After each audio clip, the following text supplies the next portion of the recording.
فی مواطن کثیرا۔ اللہ تعالیٰ اہل اسلام کو جہاد کی ترغیب دے رہے ہیں۔ یہ والی آیتیں نازل ہوئی ہیں فتح مکہ کے بعد۔ اس سے پہلے والے رکوع میں جہاد کی ترغیب تھی نا کہ مکہ پہ تم حملہ کرو اور اللہ تمہاری مدد کرے گا، اور اپنے باپ دادا اور مکان اور اپنے کاروبار، ان سب چیزوں کو اگر اللہ اس کے رسول سے زیادہ محبوب رکھتے ہو تو اللہ کے عذاب کا انتظار کرو۔ اب یہ جو آیتیں لقد نصرکم اللہ فی مواطن کثیرہ، یہ بعد میں نازل ہوئی ہیں، مکہ فتح ہو چکا تھا۔ تو اللہ تعالیٰ بتا رہے ہیں، غزوہ حنین کا اس میں تذکرہ ہے جو انشاءاللہ آگے میں اگلی آیت میں بتاتا ہوں۔ اللہ تعالیٰ اہل اسلام پر اپنی نعمتیں بیان کر رہے ہیں۔ لقد نصرکم اللہ فی مواطن کثیرہ، تحقیق اللہ نے بہت سارے مواقع میں تمہاری مدد کی ہے۔ بدر میں مدد کی ہے، احد میں شکست کے بعد پھر تمہاری مدد کی، اور اس کے علاوہ بھی بنو قریظہ سے لڑائی، بنو نذیر سے، اور مسلمانوں کی جھڑپیں چلتی رہی ہیں، بالآخر اسلام ہی غالب آ رہا ہے۔ تو اللہ نے تمہاری مدد کی ہے، اس کا تمہیں شکر ادا کرنا چاہیے۔ وَيَوْمَ حُنَيْنٍ، اور خاص طور پر حنین میں بھی اللہ نے تمہاری مدد کی، جب ابتدا میں تمہارے قدم اکھڑ گئے تھے۔ ہوا یہ کہ رسول اللہ صلی اللہ علیہ وسلم نے جب مکہ فتح کیا رمضان میں 8 ہجری میں، کہا جاتا ہے 20 رمضان یہ تاریخ تھی جس میں آپ صلی اللہ علیہ وسلم نے مکہ پہ حملہ کیا، جس دن مکہ فتح ہوا ہے۔ تو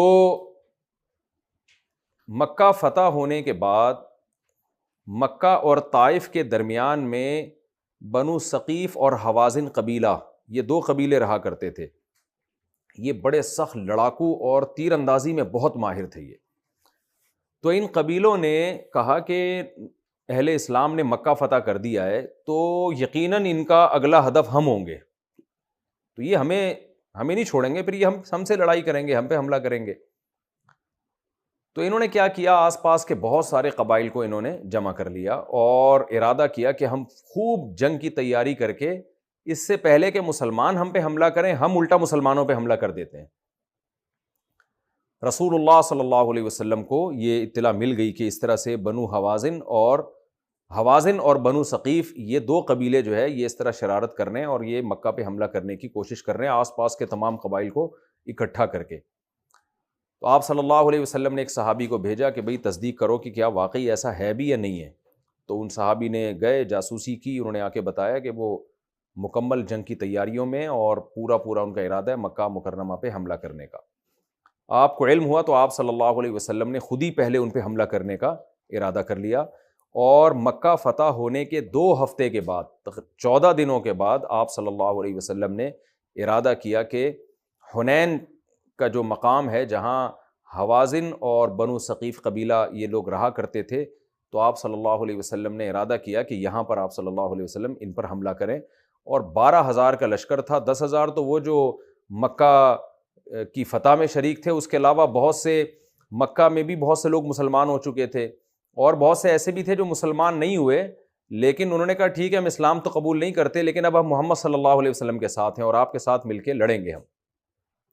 تو اس طرح 12,000 کا لشکر تیار ہوا، اور بنو ثقیف اور حوازن قبیلہ کے لوگ یہ صرف 4,000 تھے۔ تو جب یہ لشکر گیا ہے، ایک سمندر تھا اور مقابلے میں 4,000، وہ 4,000 تیر اندازی میں بہت ماہر تھے۔ تو صحابہ کرام کے دل میں خیال آیا، اور بعض لوگوں نے اس خیال کو زبان سے بھی ظاہر کیا کہ ہم جب بہت تھوڑے تھے تو اللہ ہمیں فتح دیا کرتا تھا، آج تو ہمارا ایک ٹھاٹھے مارتا ہوا سمندر ہے اور سامنے دشمن 4,000 کی تعداد میں، آج تو ہمیں کوئی بھی نہیں ہرا سکتا۔ تو اللہ تعالیٰ کو یہ بات ناپسند ہوئی کہ بھئی تم اپنی کثرت پہ فخر کیوں کر رہے ہو۔ دیکھیں، دشمن کو بتانے کے لیے، اس پہ روب ڈالنے کے لیے تو یہ جملہ ٹھیک ہے کہ ہمیں دنیا میں کوئی نہیں ہرا سکتا، ہم بہت بڑی تعداد میں، اپنے اسلحے کی نمائش کرنا اور اپنے اسباب اور وسائل دشمن کو ڈرانے کے لیے دکھانا، یہ ٹھیک ہے، لیکن خود فخر کرنا اور اللہ کی طرف نظر نہ رکھنا، یہ بہرحال اللہ کو ناپسند ہے۔ تو بعض لوگوں نے کہا آج تو ہمیں کوئی نہیں ہرا سکتا، پہلے تم تعداد میں تھوڑے ہوتے تھے، آج تو ہم تعداد میں بہت زیادہ ہیں۔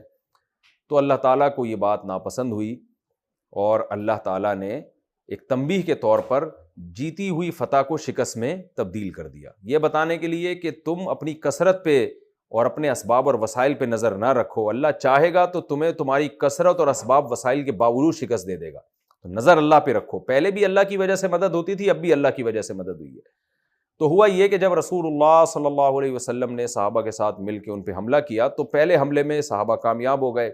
جب مال غنیمت جمع کرنے لگے تو وہ لوگ تھے تیر اندازی میں بہت ماہر, تو وہ اگرچہ میدان سے دور ہٹ گئے, پیچھے ہٹ گئے, وہ حملے کی تاب نہ لا سکے, لیکن پیچھے ہٹ کے جب انہوں نے تیر اندازی کی ہے تو اتنی خطرناک تیر اندازی کہ کہا جاتا ہے بعض روایتوں میں 4000 تیر ایک ایک وقت میں آ کے, یعنی 4,000 تیر ایک ایک وقت میں آ کے لشکر پہ گر رہے تھے. اور صحابہ کرام مال غنیمت جمع کرنے میں مشغول تھے, کیونکہ وہ ان کا خیال تھا دشمن میدان چھوڑ کے چلا گیا. نارملی ایسا ہی ہوتا ہے, دشمن اگر میدان چھوڑ دے تو اس میں لڑنے کی طاقت نہیں ہوتی. تو وہ 4,000 تیروں کی, جب اتنے سارے, ہر آدمی تیر انداز تھا ان میں, انہوں نے جب تیر پھینکنا شروع کیے تو بہت کثرت سے صحابہ شہید ہونا شروع ہوئے, اور پھر ان کے میدان میں قدم اکھڑے اور بہت سارے حضرات میدان سے فرار ہو کے پیچھے چلے گئے. نبی صلی اللہ علیہ وسلم میدان میں ڈٹے رہے ہیں, اور آپ صلی اللہ علیہ وسلم صحابہ کو پکارتے رہے. وہی حال ہوا جو احد میں ہوا تھا, وہی کنڈیشن ہو گئی کہ وہاں بھی آپ صلی اللہ علیہ وسلم چند صحابہ کے ساتھ ڈٹے رہے, یہاں بھی ایسا ہی ہوا, اور صحابہ کو آپ پکارتے رہے. تو اللہ تعالیٰ نے بالآخر مدد کی اور آسمان سے فرشتوں کا لشکر اتارا. جو بعض حضرات نے اپنی آنکھوں سے دیکھا بھی, اس لشکر کے اترنے سے وہی ہوا کہ دشمن پہ روب بیٹھ گیا, اور پھر صحابہ کرام کے دلوں پہ اللہ نے سکینت بھی نازل کی. انہوں نے دوبارہ ہمت کی, اور ان کو اپنی غلطی کا بھی احساس ہوا کہ یہ جو ہم نے نعرے لگائے تھے نا کہ آج ہمیں کوئی نہیں ہرا سکتا, ہم تعداد میں زیادہ ہیں, تو ان کو احساس ہو گیا اپنی غلطی کا, اور بالآخر وہ دوبارہ پلٹے, اور اللہ نے پھر اس شکست کو فتح میں تبدیل کر دیا. اور اس فتح کے بعد پھر بنو ثقیف اور حوازن قبیلے کے بہت سے سردار مسلمان بھی ہو گئے, بہت سے لوگ ایمان بھی لے آئے. تو اسی کا تذکرہ اللہ نے یہاں کیا ہے. فرمایا اللہ نے بہت سارے موقعوں پہ تمہاری مدد کی, اور حنین کے دن بھی اللہ نے تمہاری مدد کی. اذ اعجبتکم کثرتکم, جب شروع میں تمہاری کثرت نے تعجب میں ڈال دیا تھا. فلم تغنی عنکم شیئا, وہ کثرت تمہیں ذرا بھی تمہیں اس کثرت نے فائدہ نہیں پہنچایا. وضاقت علیکم الارض بما رحبت, اور زمین اپنی کشادگی کے باوجود تم پر تنگ ہو گئی. ثم ولیتم مدبرین, پھر تم پیٹ پھیر کر میدان چھوڑ کے فرار ہو گئے. ثم انزل اللہ سکینتہ علی رسولہ, پھر سب سے پہلے اللہ نے اپنے رسول پر سکینت اور اطمینان کو نازل کیا. وعلی المؤمنین, پھر اس کے بعد مومنین پر سکون اطمینان نازل کیا. وانزل جنودا لم تروها, اور آسمان سے ایسے لشکروں کو اتارا. جند لشکر کو کہتے ہیں, جنود اس کی جمع, ایک لشکر نہیں کئی لشکر آسمان سے اترے. وہ لشکر لم تروہا, جن کو تم نے اپنی آنکھوں سے نہیں دیکھا. عین ممکن ہے دشمن نے اپنی آنکھوں سے دیکھ لیا ہو, لیکن تم نے بہرحال اس کو اپنی آنکھوں سے نہیں دیکھا. وعذب الذین کفروا, اور پھر ان کافروں کو اللہ نے عذاب دیا. وذالک جزاء الکافرین, اور ان کافروں کا یہی بدلہ ہے کہ اسلام کی اتنی فتح اور نصرت یہ دیکھ چکے, فتح مکہ بھی ہو چکا, اب بھی ایمان نہیں لے کر آ رہے, ان کا یہی بدلہ تھا کہ ان کو تمہارے ہاتھوں شکست ہوتی. یہاں ایک اشکال ہوتا ہے کہ بعض صحیح حدیث سے یہ بات ثابت ہے کہ بعض صحابہ نے کہا کہ ہم نے فرشتوں کا لشکر اپنی آنکھوں سے دیکھا ہے. تو ان صحیح حدیث میں تو یہ ہے کہ بعض صحابہ نے اپنی آنکھوں سے فرشتے دیکھے, اور یہاں قرآن کہہ رہا ہے وہ لشکر جو تم نے دیکھا نہیں ہے. تو دیکھیں اس سے مراد اکثریت ہے.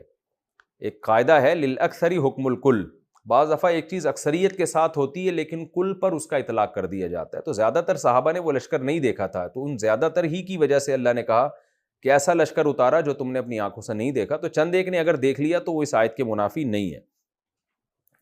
ثم یتوب اللہ من بعد ذلک علی من یشاء, پھر اس کے بعد اللہ نے جس کو چاہا توبہ کی توفیق بھی دے دی. کیا مطلب؟ انہی حوازن اور ثقیف قبیلے بنو ثقیف میں سے بہت سے کافر مسلمان ہو کے تمہارے دوست بن گئے, بہت سے لوگ اسلام لے آئے, پھر ان کو اللہ نے توبہ کی توفیق بھی دے دی. تمہاری فتح در فتح ہو گئی. یعنی ایک فتح تو یہ کہ تمہیں ان پہ فتح دی, اور دوسری فتح یہ کہ آئندہ کے لیے بھی بہت سے لوگ مسلمان ہو گئے, اور دشمنی آئندہ کے لیے بھی ختم ہو گئی, آئندہ کے لیے بھی خوف اور خطرات ختم ہو گئے. واللہ غفور الرحیم, اور اللہ معاف کرنے والا اور رحم کرنے والا ہے کہ ان کافروں نے جب توبہ کر لی تو ان کی سارے جرائم اللہ نے معاف کر دیے. یا ایھا الذین آمنوا, اے لوگو جو ایمان لائے ہو, انما المشرکون نجس فلا یقربوا المسجد الحرام بعد عامہم ھذا, اے ایمان والو مشرکین نجس ہیں آج کے بعد, یعنی اس سال کے بعد وہ مسجد حرام کے قریب نہ آئے, چونکہ ایک سال کے اندر اندر تمام مدتیں پوری ہونے والی تھیں. یوم الحج الاکبر میں اللہ نے اعلان کروا دیا تھا نا کہ کچھ مشرکین ایسے ہیں جو محترم مہینہ ختم ہونے کے بعد اور کچھ 4 مہینے کے بعد اور کچھ 9 مہینے کے بعد سب کا ایگریمنٹ ختم، تو 1 سال کے بعد تو کوئی بھی مسجد حرام میں کسی کو بھی آنے کی اجازت نہیں ہوگی۔ وَإِنْ خِفْتُمْ عَيْلَةً، اگر تمہیں محتاجی کا خوف ہے، کیونکہ بہت سے مشرکین سے صحابہ کا بزنس ہوتا تھا، جب وہ حج میں آتے تھے تو ان سے کاروبار بھی ہوتا تھا، تو صحابہ کو یہ ڈر ہوا کہ اگر ہم ان کو یہاں سے نکال دیں گے حرم سے تو ہمارا کاروبار کیسے چلے گا؟ تو اللہ نے فرمایا اگر تمہیں محتاجی کا خوف ہے، تمہارا بزنس لاس ہوگا، فَسَوْفَ يُغْنِيكُمُ اللَّهُ مِنْ فَضْلِهِ إِنْ شَاءَ، تو اللہ چاہے گا تو اپنے فضل سے تمہیں غنی کر دے گا، تم محتاج نہیں رہو گے، اس کا متبادل انتظام اللہ کر دے گا۔ کیوں؟ ان اللہ علیم حکیم، اللہ جاننے والا اور حکمت والا ہے، وہ جو حکم دے رہا ہے وہ حکمت سے خالی نہیں، جاننے والا بھی ہے، تمہارے حالات بھی جانتا ہے، ان کے حالات بھی جانتا ہے، تو تمہیں اگر حکم دے رہا ہے تو سب جان علم کے باوجود، علم کے بعد حکم دے رہا ہے، غافل نہیں ہے وہ۔ یہاں چند فقہی مسائل سمجھنے کی ضرورت ہے۔ ایک بات تو یہ کہ یہ جو قرآن نے کہا انما المشرکون نجس، مشرکین نجس ہیں، تو اس سے مراد باطنی نجاست ہے، ظاہری نجاست نہیں ہے، کیونکہ ناپاک جنبی جیسے جنابت کی حالت میں ہو یا عورت حیض کی حالت میں ہو تو یہ ایسی ناپاکی ہے کہ اس میں آپ مسجد نہیں آ سکتے، لیکن مشرکین کا مسجد میں آنا یہ حدیث سے ثابت ہے، چنانچہ اس واقعے کے بعد بھی بنو ثقیف کا وفد مسجد نبوی میں آیا ہے اور نبی صلی اللہ علیہ وسلم نے ان کو آنے کی اجازت دی ہے، تو وہ غیر مسلم تھے، تو اس سے پتہ چلتا ہے کہ مشرک کا اوپر کی باڈی پہ ناپاکی کا حکم نہیں لگتا، اس سے مراد ہے باطنی نجاست، یعنی جو عقیدے کی نجاست ہے۔ تو مسجد حرام وہ مسجد ہے جس میں عقیدے کی نجاست کو بھی برداشت نہیں کیا گیا، تو اس لیے مسجد حرام کا یہ حکم ہے کہ اس میں مشرک کو آنے کی اجازت نہیں ہے، عام مسجدوں میں آنے کی اجازت ہے۔ تو کوئی یہ نہیں کہہ سکتا کہ مشرک تو نجس ہے اور پلیت چیز مسجد میں نہیں آ سکتی، وہ نجاست سے باطنی اندر کی نجاست ہے، جسمانی نجاست مراد نہیں ہے۔ تو لہذا عام مسجدوں میں کوئی کافر دین سیکھنے کے لیے آنا چاہے یا کوئی ملاقات کے لیے آنا چاہے تو وہ آ سکتا ہے، لیکن مسجد حرام میں کسی بھی مشرک کو آنے کی اجازت نہیں ہے۔ ایک فقہی مسئلہ تو یہ ہوا۔ دوسرا مسئلہ یہ ہے کہ یہاں مشرکین میں اہل کتاب بھی داخل ہیں۔ اصولی طور پر جب قرآن مشرکین کی بات کرتا ہے تو اس میں اہل کتاب کے لیے اللہ نے الگ ورڈ استعمال کیا ہے، اہل کتاب کہا ہے ان کو۔ تو جگہ جگہ یہ تفسیر میں کئی دفعہ یہ بات آ چکی ہے کہ مشرکین سے عام طور پہ وہ لوگ جو بت پرست ہوتے ہیں وہ مراد ہوتے ہیں، اور اہل کتاب حالانکہ ہیں وہ بھی مشرک، لیکن ان کے لیے قرآن اہل کتاب کا لفظ استعمال کرتا ہے۔ لیکن پوری امت کا اجماع ہے کہ اس آیت میں مشرک سے مراد لغت کے اعتبار سے جو مشرک ہیں، اصطلاح میں دیکھیں ٹرم جو ہے نا اس میں مشرک ان کو کہا جاتا ہے جو بت پرست ہوتے ہیں۔ عیسائی اور یہودی کو جو ٹرمینالوجی ہے نا، ٹرم ہے، اس میں مشرک نہیں کہا جاتا، اہل کتاب کہا جاتا ہے، لیکن یہاں پر مشرک سے لغوی مشرک مراد ہے، جس کو ڈکشنری میں مشرک کہہ سکتے ہیں۔ تو ہر وہ شخص جو شرک کرتا ہے وہ مشرک ہے، تو اس میں یہود و نصارہ بھی داخل ہے کیونکہ وہ بھی شرک کرتے ہیں، تو اس لیے وہ بھی اس میں داخل ہے۔ یہ اجماع کی وجہ سے میں نے بار بار یہ بات بتایا نا، قرآن میں ایک لفظ مختلف جگہوں پر مختلف معنی میں استعمال ہوا ہے، تو جو گمراہ کرنے والے لوگ ہیں، جو آج کل جدید لیکچرار آ رہے ہیں، پروفیسر جو گمراہ قسم کے پروفیسر ہیں، ان کی بات کر رہا ہوں، وہ کیا کرتے ہیں کہ ایک معنی یہاں کہتے ہیں دیکھو یہ لفظ اس معنی میں ہے تو وہاں بھی اسی معنی میں ہے، تو اس سے قرآن کی منشا تبدیل ہو جاتی ہے۔ تو ضروری نہیں ہے کہ ایک لفظ یہاں اس معنی میں ہے تو وہاں بھی اسی معنی میں ہو، وہاں اس کا مطلب دوسرا ہے، یہاں اس کا مطلب دوسرا ہے۔ تو اس لیے یہاں پر مشرکین کا مطلب مقصد سے مراد کون ہے؟ جو شرک کرتے ہوں، چاہے وہ اہل کتاب ہی کیوں نہ ہو۔ اور اس کی دلیل کیا؟ اجماع امت، پوری امت کا اس پر ہمیشہ سے اجماع ہے۔ یہی وجہ ہے کہ حضرت عمر رضی اللہ تعالیٰ عنہ نے یہود و نصارہ کو بھی جزیرہ عرب سے نکال دیا تھا، تو وہ کسی یہودی نے یہ نہیں کہا کہ قرآن نے تو مشرک کو کہا ہم تو اہل کتاب ہیں، تو بھائی تم شرک تو بہرحال کرتے ہو، وہ کیسے کرتے ہیں وہ بھی آگے آئے گا کہ یہودی کیسے شرک کرتے ہیں۔ تو پہلی بات یہ ہوئی، یعنی دو باتیں ہو گئیں کہ ایک تو نجس سے مراد باطنی نجاست ہے، دوسرا مشرک میں اہل کتاب بھی داخل ہے۔ تیسری بات، مسجد حرام سے مراد حدود حرم ہے، یہ بھی سمجھ لیں۔ مسجد حرام سے صرف مسجد مراد نہیں ہے، وہ تو بہت چھوٹی سی تھی، تو مسجد حرام سے مراد ہے حدود حرم، اور قرآن مجید میں مسجد حرام کا اطلاق مکمل حرم پر ہوا ہے۔ اس کی دلیل بھی اجماع امت ہے، حدیث میں آتا ہے میری امت کبھی گمراہی پہ جمع نہیں ہو سکتی، تو پوری امت کا اس پر ہمیشہ سے اجماع رہا ہے کہ حدود حرم میں مشرک رہ نہیں سکتا حدود حرم میں. تو حرم کی جتنی بھی حدود ہے، اسی وجہ سے علماء کہتے ہیں یہ جو قرآن حدیث میں آتا ہے نا کہ جس نے مسجد حرام میں ایک نماز پڑھی اس کو 1,00,000 نمازوں کا ثواب، تو راجح قول یہی ہے کہ یہ 1,00,000 نمازوں کا ثواب پوری حدود حرم میں ہے، کہ حرم کے اندر کہیں بھی انسان نماز پڑھ لے گا تو انشاءاللہ 1,00,000 نمازوں کا ثواب ملے گا. 3 باتیں ہو گئیں. چوتھے علمی نقطے کی بات، جو فقہی مسئلے کی بات، یہ ہے کہ یہاں تو اللہ نے ذکر کیا کہ حدود حرم سے نکال دو، لیکن حدیث میں ہے کہ جزیرہ عرب سے ہی نکال دو. تو قرآن میں حرم سے نکالنے کا تذکرہ ہے اور حدیث میں حدود پورے جزیرہ عرب سے. لیکن نبی صلی اللہ علیہ وسلم نے اپنے دور میں جزیرہ عرب سے نہیں نکالا، بلکہ حضرت عمر نے اس وصیت پر عمل کر کے جزیرہ عرب سے نکال دیا.